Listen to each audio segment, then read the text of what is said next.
Até agora, falamos de tamanhos diminutos das imagens e de velocidades tão rápidas que não existem normalmente no nosso mundo. Vamos ver então como a série Minutos da Terra na internet fala sobre os tamanhos das coisas. Oi, aqui é o Leonardo do Minuto da Terra.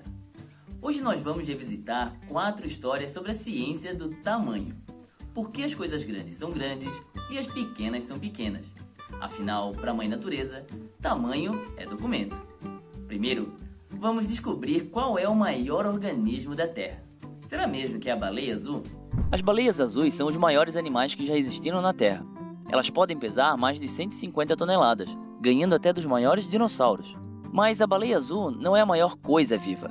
Esse título vai para... bem, isso depende do que você entende por maior. O organismo mais alto pode ser uma sequoia da Califórnia, apelidada de Hyperion. Alcançando 115 metros de altura, essa gigante é mais alta do que a Estátua da Liberdade. O organismo mais extenso é um antigo fungo, que cobre uma incrível área de 965 hectares em uma floresta nacional do Oregon. Na base das árvores aparecem vários cachos de cogumelo do mel, que são os corpos de frutificação produzidos pelo fungo, já que este fica fora de vista.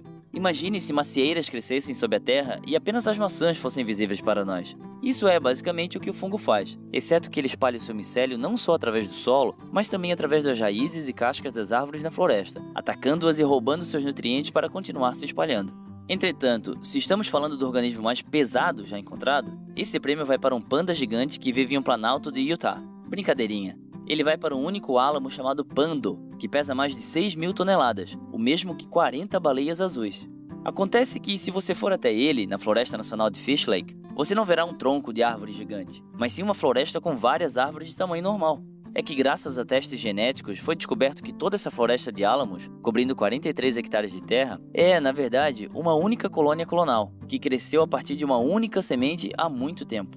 Essa única árvore foi capaz de se espalhar tanto porque suas raízes enviaram brotos que cresceram, parecendo árvores individuais. Uma vez que todas as 47.000 árvores são parte do mesmo organismo, a floresta se comporta de uma forma um tanto incomum. Por exemplo, toda a floresta passa por transições simultâneas do inverno para a primavera e utiliza sua vasta rede de raízes para distribuir água e nutrientes das árvores que os têm em abundância para aquelas em necessidade. Por falar em água, se você incluir água quando estiver pesando todos esses organismos gigantes, o fungo do Oregon pode pesar mais do que o pando. Mas, pelo menos em estudos florestais, o que importa é a massa produzida durante o crescimento, a massa seca. E considerando que os fungos são principalmente água, o pando ganha. Em todo caso, é provável que algumas das conexões abaixo da terra, sejam as raízes ou os micélios, tenham sido danificadas ao longo do tempo, reduzindo as proporções de ambos os casos, ainda que eles continuem enormes e geneticamente idênticos. De qualquer forma, por causa dos exaustivos testes necessários para reivindicar qual é o maior, o fungo e o álamo podem ao menos aspirar serem os maiores organismos vivos já encontrados. Afinal, pode ser que haja um monstro ainda maior, bem abaixo dos nossos pés, apenas esperando para ser descoberto. Então é possível que o maior organismo do planeta ainda não tenha sido descoberto. E provavelmente não é um panda subterrâneo. Até porque os animais não acordam gigantes de um dia para o outro. Algo muito estranho precisa acontecer com eles, como os animais pré-históricos. Existem animais dos mais diversos tamanhos, mas geralmente, ao longo do tempo e evoluções, cada tipo de animal permanece mais ou menos do mesmo tamanho. De vez em quando, porém, alguma coisa maluca acontece que faz com que um animal fique realmente gigantesco. Pegue os insetos e outros artrópodes, por exemplo. Eles têm um corpo minúsculo em parte porque respiram através de seu exoesqueleto, e o oxigênio disponível consegue alcançar apenas uma certa distância até se esgotar. Se eles tivessem corpos maiores, o oxigênio não chegaria tão longe. Mas cerca de 300 milhões de anos atrás, o nível de oxigênio atmosférico da Terra batia recordes. Com mais oxigênio no ar, os corpos dos artrópodes podiam crescer muito mais, criando libélulas do tamanho de uma águia e piolhos de cobra do tamanho de um caiaque para 2 pessoas. Os dinossauros, por outro lado, ficaram daquele tamanho todo sem qualquer ajuda externa. Mas chegou uma hora que eles atingiram um limite de tamanho devido à chamada Lei do Quadrado Cubo. A força de um corpo é baseada na área transversal dos ossos e músculos, mas o peso é baseado em volume. Então, assim como duplicar a altura de um cubo faz com que sua área transversal fique 4 vezes maior, porém com volume 8 vezes maior, quando um animal aumenta de tamanho ele fica mais forte, porém muito mais pesado. Evidências encontradas em fósseis sugerem que os dinossauros estavam perto de atingir um tamanho que seus corpos não aguentariam mais, quando passaram por um avanço evolutivo. um sistema de bolsas e sacos de ar em seus esqueletos que permitiu que ficassem maiores sem aumentar seu peso, além de ganharem um longo, porém leve pescoço, o que deu acesso a uma enorme quantidade de folhas. Eventualmente, no entanto, um grupo de animais terrestres contornou o problema da lei do quadrado cubo ao voltar a morar na água, que faz todo aquele peso boiar. E já que esses animais possuíam um pulmão, que permitia que eles respirassem um ar rico em oxigênio ao invés da água com seu estoque limitado, esses mamíferos cresceram quase 2 vezes o tamanho dos maiores peixes da época. Mas essas criaturas, agora gigantes, simplesmente não tinham comida suficiente para ficar maiores do que isso. Então, alguns milhões de anos depois, mudanças nas correntes oceânicas trouxeram toneladas de nutrientes das profundezas, que alimentaram e aumentaram a quantidade de fitoplânctons, que por sua vez atraíram enormes concentrações de zooplâncton.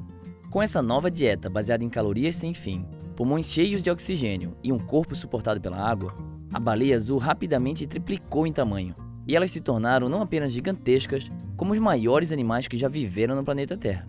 E isso sim é algo para espalhar por aí. A vida no oceano acontece de todos os tamanhos. E apesar do peixão render história, nós humanos precisamos dar valor aos pequenos. Qualquer pessoa que já foi pescar provavelmente tem uma história sobre aquele que escapou. Era tão grande, você não faz ideia, foi por pouco. Mas na verdade é bem importante que o peixe grande fuja, tanto para os peixes quanto para os pescadores. Para a maioria das espécies pescadas, os pescadores, comerciais ou não, só podem manter os peixes que estiverem acima de um tamanho mínimo legal. A ideia por trás desse tipo de lei é proteger os peixes jovens, para que eles possam crescer o suficiente para se reproduzir pelo menos uma vez antes de se tornar o nosso jantar. Em teoria, isso significa sempre ter peixe para o jantar do dia seguinte. Com isso em mente, o parlamento inglês trouxe a discussão de proteger os peixes jovens, isto é, pequenos, já em 1376, e hoje isso é, para a pesca, um regulamento comum a nível mundial. O único problema é que não funciona. Em primeiro lugar, peixes maiores têm um maior e mais bem-sucedido número de descendentes. Isso porque eles produzem uma quantidade maior de ovos, que também são melhor abastecidos com alimento do que os ovos dos peixes menores. Portanto, remover os maiores indivíduos de determinada espécie faz diminuir e muito a capacidade da população se reabastecer.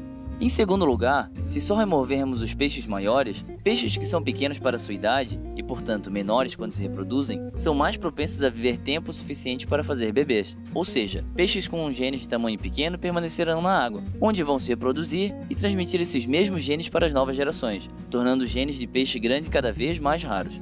Estamos basicamente fazendo uma criação de peixes menores, ainda que de forma não intencional, e isso tem consequências. Com a pesca seletiva, a massa corporal de um peixe grande caiu pela metade nos últimos 40 anos. Deixe-me dizer isso de novo. Peixes fortemente pescados têm agora metade do peso que costumavam ter. Um haddock de 6 anos de idade, por exemplo, pesa 40% do que pesava em 1970. Imagine só se um homem adulto pesasse 30 quilos. Claramente, a pesca seletiva reflete menos e menores peixes na água, o que no mínimo sugere que esta não é a melhor maneira de manter o nosso abastecimento de peixes para as futuras gerações humanas. Existe, porém, uma nova ideia, chamada pesca equilibrada, pronta para salvar o dia. Nela, em vez de pegar apenas os peixes maiores, se pesca um número menor de peixes abrangendo diferentes tamanhos, desse modo mantendo, obviamente, a quantidade e o tamanho dos peixes balanceados. A questão é que velhos hábitos custam a morrer, e a prática por limite de tamanho está profundamente enraizada no DNA da pesca. Mas, cedo ou tarde, teremos que aceitar que é bom deixar alguns dos grandes peixes fugirem, pois talvez só eles possam mudar o curso da história. Já que o assunto é água e coisas pequenas, vamos falar sobre a chuva. Você sabe quantas moléculas de água são necessárias para criar uma gota? Dentro de cada gota de chuva existe alguma impureza, uma pitada de sal, um cisco de fuligem ou um grão de argila que é absolutamente crucial para a existência dessa gota de chuva. Na verdade, sem esses pedaços microscópicos de sujeira, não existiria chuva, já que o vapor da água não consegue se condensar por si próprio. O que é um pouco estranho, já que as moléculas de água se adoram. Caso contrário, elas não se agarrariam umas às outras desse jeito. E no ar, as moléculas de água vaporizadas se esbarram e grudam o tempo todo. Mas elas também se separam o tempo todo, graças à energia do calor. Só quando o ar esfria o suficiente, também conhecido como ponto de orvalho, é que pequenos aglomerados de moléculas de água formam as gotas.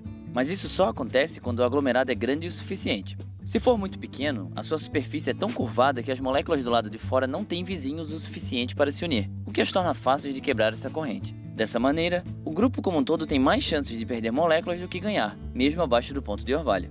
O que significa que, até atingir um certo tamanho crítico, esse agrupamento tem mais chances de encolher do que crescer. Infelizmente, esse tamanho crítico é de 150 milhões de moléculas. E enquanto existem milhões de conjuntos de 5 moléculas com um volume do tamanho de uma bola de golfe abaixo do ponto de orvalho, as probabilidades são de que apenas um desses irá dobrar de tamanho. E você precisaria de uma bola de golfe maior que 16 milhões de quilômetros para encontrar apenas um agrupamento de 50 moléculas. O que basicamente significa que aglomerados de moléculas de água nunca atingem o tamanho crítico de 150 milhões por conta própria. Por sorte, elas não precisam disso. Basta usar algum dos milhares de pequenos pedaços de terra que flutuam pela nossa atmosfera para condensarem, crescerem até formarem uma gota de água em uma nuvem de chuva. E, no fim, são esses pequenos pedaços de terra cercados de água que tornam possível a vida no nosso grande pequeno pedaço de terra cercado de água. A cada dia que passa, surgem na internet novas informações sobre ciência e tecnologia. Entre alguns dos mais vistos está o Manual do Mundo, feito pelo casal Iberê Tenório e por sua mulher, Mariana Fulfaro. Eles têm mais de 15 milhões de seguidores. E de maneira leve e divertida, o casal apresenta pesquisas, experimentos e explicações que valem ser assistidas. Para você conhecer uma das séries, Dúvida Cruel, começa com uma explicação. Como nascem as uvas sem sementes? De onde vêm as frutas sem sementes? Isso, minha cara duvidadora, é um avanço da ciência para tornar a sua vida mais prática. E como é que elas se reproduzem? Essa é uma dúvida cruel. Frutas sem sementes sempre existiram na natureza por causa de mutação genética.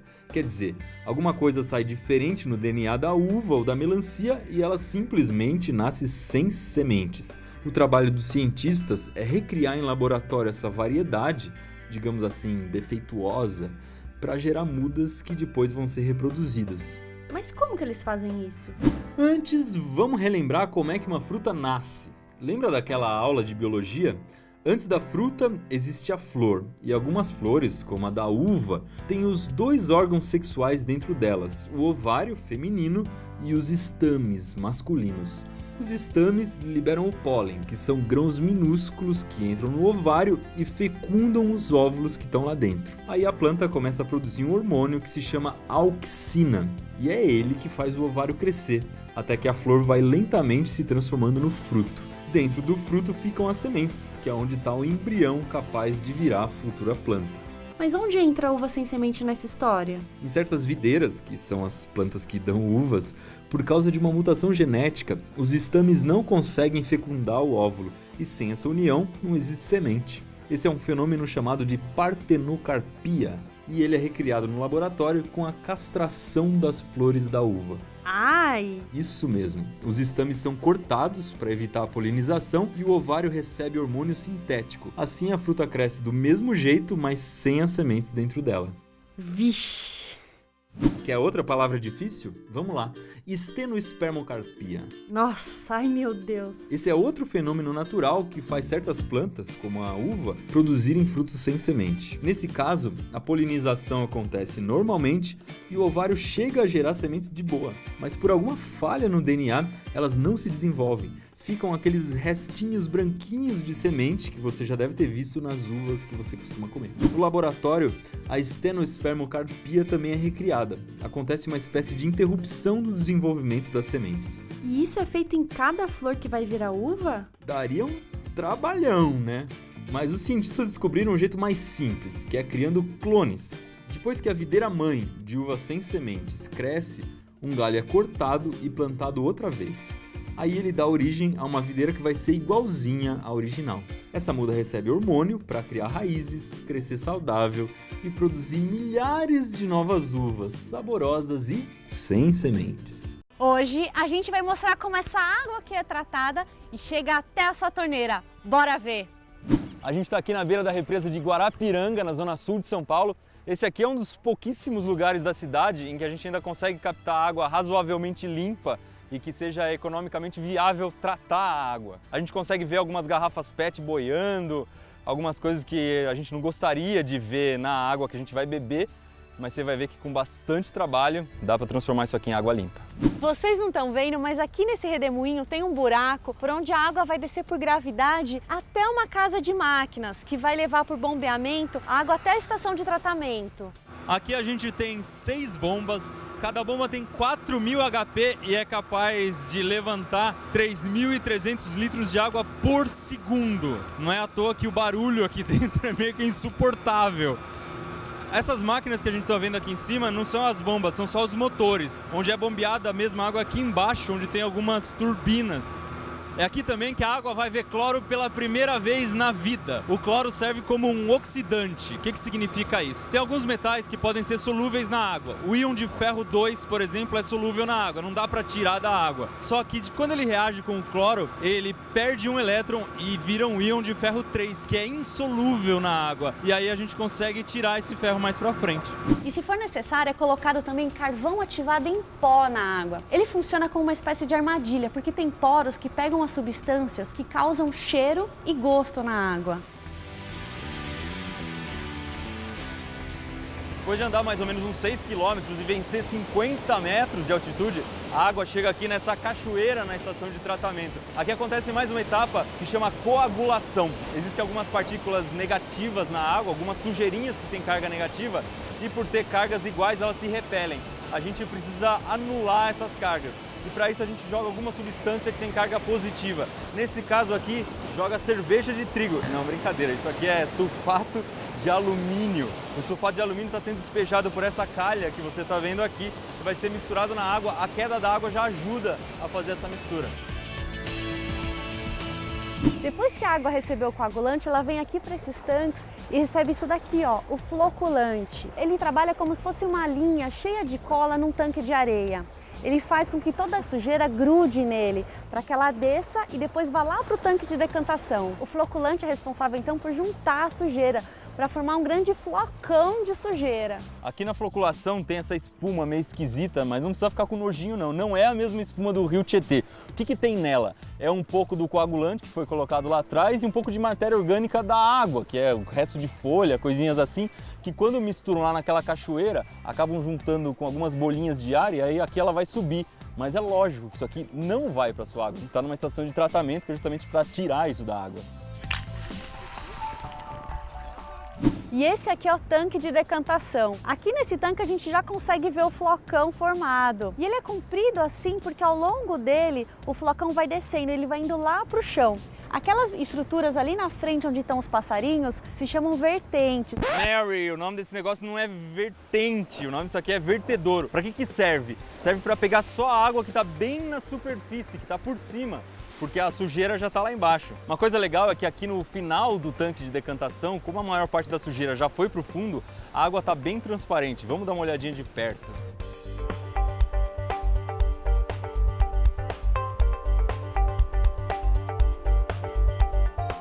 Gente, olha o resultado do flocão, que foi lá pro fundo no tanque de decantação, virou esse lodo aqui, essa lama que o Iberê ficou com nojo de pegar. Isso aqui parece uma gelatina aguada. Ele não tem muita textura de lama, de lodo, assim, que é mais denso. Eca!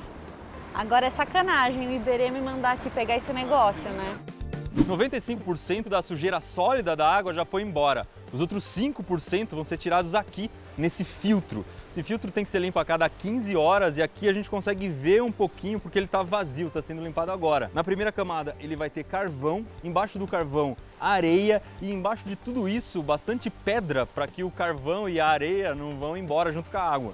E para limpeza eles colocam a água no sentido inverso, ela vem de dentro para fora. Olha só essa casca de sujeira descolando, a água fica toda marrom.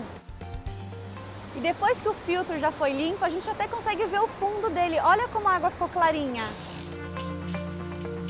Esse aqui é o laboratório principal da estação de tratamento, funciona 24 horas por dia e aqui eles analisam um monte de coisa. pH da água, turbidez, quantidade de cloro, temperatura, alcalinidade, flúor, metais, cor. E uma coisa legal é que aqui eles têm essas torneiras que trazem a água de cada etapa do processo. A gente acabou de ver a filtragem, então a água filtrada está saindo por aqui. Com tudo que a gente viu, a água já está potável.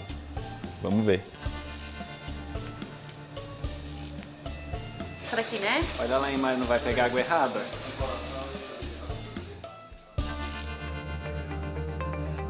Calma que essa água ainda não está pronta para ir para sua casa. Para isso, ela ainda precisa receber 3 coisas. Cal, que serve para tirar a acidez da água, porque se a gente colocar ela nos canos, do jeito que ela sai aqui da estação de tratamento, o ácido da água pode corroer os canos. O cal vai evitar que isso aconteça. O pH da água que sai tem que ser mais ou menos 9, que é um pouco mais alcalino do que o neutro.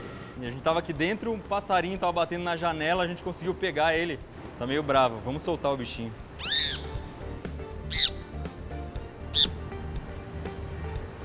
Flúor, que serve para proteger os seus dentes das cáries. Cloro, que chega num gás liquefeito dentro desses cilindros, são gastos mais ou menos 9 toneladas por dia e é uma coisa que pouca gente sabe, mas o cloro nessa etapa do processo ele serve como se fosse um guarda-costas da água. Ele vai junto até a sua casa para garantir se acontecer qualquer tipo de contaminação no meio do caminho, o cloro vai agir e garantir que você beba uma água limpa. E desde 2014, essa estação de tratamento da Sabesp conta também com um outro sistema de tratamento, que é esse daqui por membranas. Dá uma olhada aqui. Esse sistema substitui a floculação, a decantação e a filtragem lá do tratamento convencional. Quando a água sai daqui, ela se mistura lá com aquela água que o Iberê bebeu para fazer a correção final. Aqui tem uma membrana fora d'água, a gente consegue entender um pouquinho como ela funciona. São milhares de canudinhos bem pequenininhos, funciona como um canudinho de refrigerante, com a diferença de que ele tem uma parede com microfuros em que não deixa passar uma série de coisas. Só que para a água entrar aqui é bem difícil, então lá embaixo existem bombas muito fortes que vão puxando a água para dentro do canudinho. E finalmente, depois de tudo isso, a água já está pronta para você beber. Fazer suco, fazer comida. E vai para aqueles reservatórios que você está vendo ali atrás. Qual a capacidade desse sistema aqui que a gente mostrou? O que guarda ali é 70 milhões de litros de água, mas produz 16 mil litros por segundo, Mary. É muita coisa. Se você quiser falar conosco, dar ideias ou sugestões, palpites ou reclamações, é só nos procurar em ideias@tomeciência.com.br. Repetindo, ideias@tomeciência.com.br. Até a próxima, então.